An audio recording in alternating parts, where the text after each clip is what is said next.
जाति गणना के आंकड़े सामने आए तो सियासी दलों के बीच वोट बैंक के नफा नुकसान का आकलन भी शुरू हो गया। जेडीयू अपने कोर वोटर अति पिछड़ों को एकजुट करने में जुटा है। हालांकि दावा है कि पार्टी ने सभी जाति और धर्म के लोगों के लिए काम किया है और चुनाव में इसका असर दिखेगा। जाति के आंकड़े आए तो ये आकलन शुरू हो गया कि किसे फायदा होगा और किसे नुकसान। इंडिया गठबंधन इसे देश भर में चुनावी मुद्दा बनाने में जुटा हुआ है। सवाल ये भी उठाए जा रहे हैं कि क्या जाति के आंकड़े जेडीयू के लिए चुनौती का सबब बनेंगे। हालांकि जेडीयू का दावा है कि पार्टी इस एंगल से नहीं सोचती है, बस काम करने में भरोसा रखती है। नीतीश कुमार का मकसद है समाज के वंचित तबके को उनका हक दिलाना, ना कि किसी जाति को दायरे में बांधकर रखना। अब तो केंद्र राज्य संबंध में एक नई बहस की शुरुआत करेंगे। मानव बल के हिसाब से हमको राशि का उपबंध करो, इस बहस पर हम प्रारंभ करेंगे।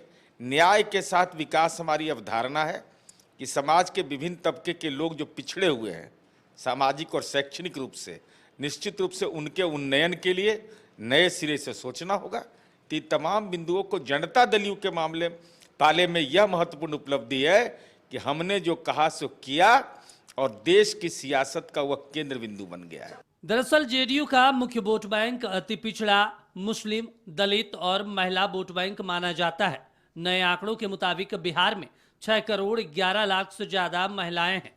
जेडीयू इन्हें अपने पाले में मानता है। इसके पीछे की वजह है महिलाओं को दिया गया आरक्षण।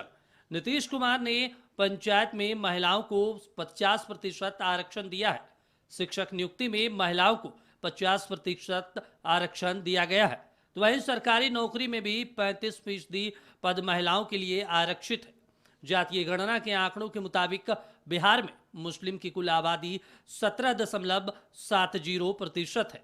तो वहीं नीतीश सरकार ने अल्पसंख्यकों के लिए भी कई योजनाएं लाई हैं, जो अकलियत वोट बैंक को मजबूत करने का बड़ा आधार माना जाता है। ऐसी योजनाएं हैं मुख्यमंत्री अल्पसंख्यक रोजगार ऋण योजना, मुख्यमंत्री अल्पसंख्यक शिक्षा ऋण योजना, अल्पसंख्यक प्रतिवक्ता या तलाकशुदा महिला के लिए सहायता योजना, मुख्यमंत्री विद्यार्थी प्रोत्साहन योजना। इसके अलावा वक्फ की संपत्ति, उर्दू के विकास, अल्पसंख्यक छात्रावास, मदरसा सुदृढ़ीकरण और हज से संबंधित योजनाएं हैं जो अल्पसंख्यकों के लिए चलाई जा रही हैं। वहीं नीतीश कुमार कहते हैं जातीय गणना के आंकड़े आने से वंचित तबकों के लिए बेहतर तरीके से काम किया जा सकेगा। जाति जनजाति की संख्या बढ़ी है ना, पहले तो ना भाई 10 वाला फिगर लीजिए ना, 16% और 1% से थोड़ा कम 1% अब बढ़ करके बढ़ा है ना।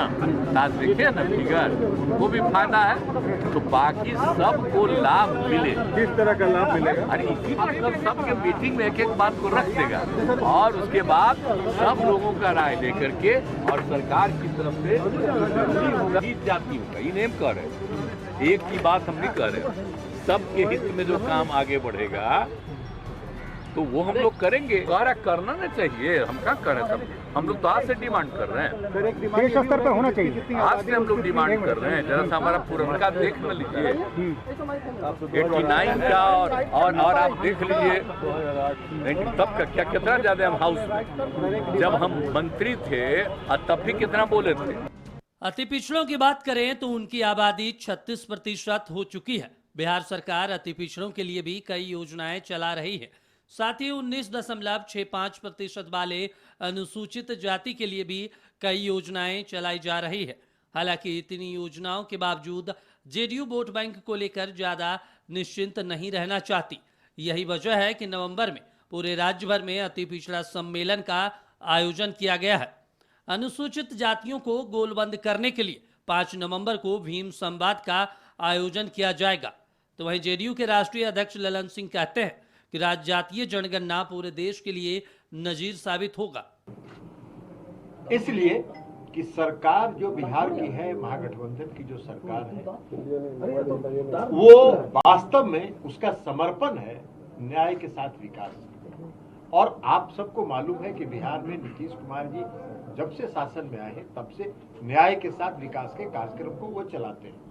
न्याय के साथ विकास का मतलब ही है कि समाज के सभी वर्ग के साथ न्याय और जो समाज में सबसे पिछले पंक्ति में खड़े हैं उनके साथ विशेष अवसर देके उनको मुख्य धारा में लाया जाए। तो ये उनका समर्पण है और हम समझते हैं कि इस जाति आधारित गणना के बाद बिहार की सरकार अति पिछड़े वर्ग के लोगों के लिए जो भी मुख्य धारा में समाज में लाने में उसके लिए जो प्रयास करना होगा जरूर करेगी।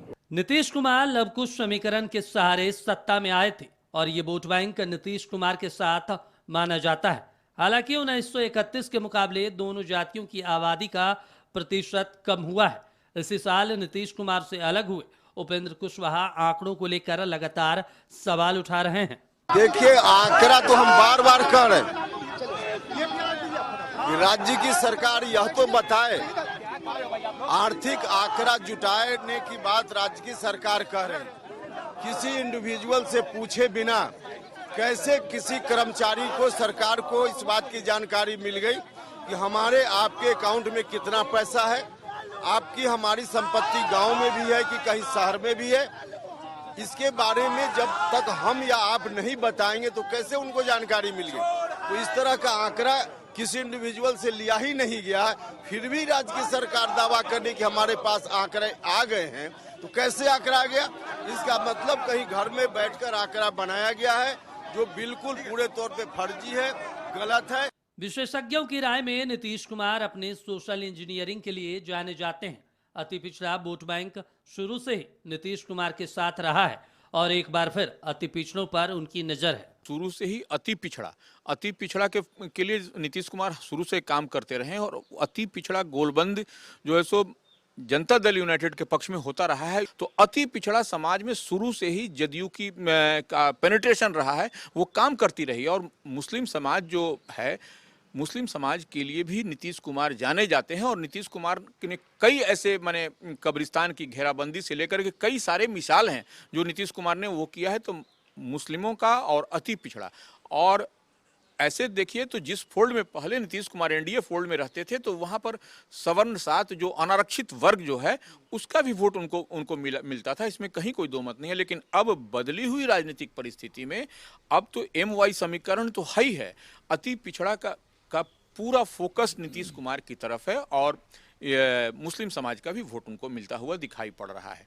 हाल ही के दिनों में सियासी परिस्थितियां भी बदली हैं। बीजेपी का साथ छोड़ने के बाद नीतीश कुमार अब इंडिया अलायंस में हैं। कभी साथ रहे उपेंद्र कुशवाहा और जीतन राम मांझी इनका साथ छोड़ चुके हैं और चिराग पासवान एनडीए में शामिल हो चुके हैं।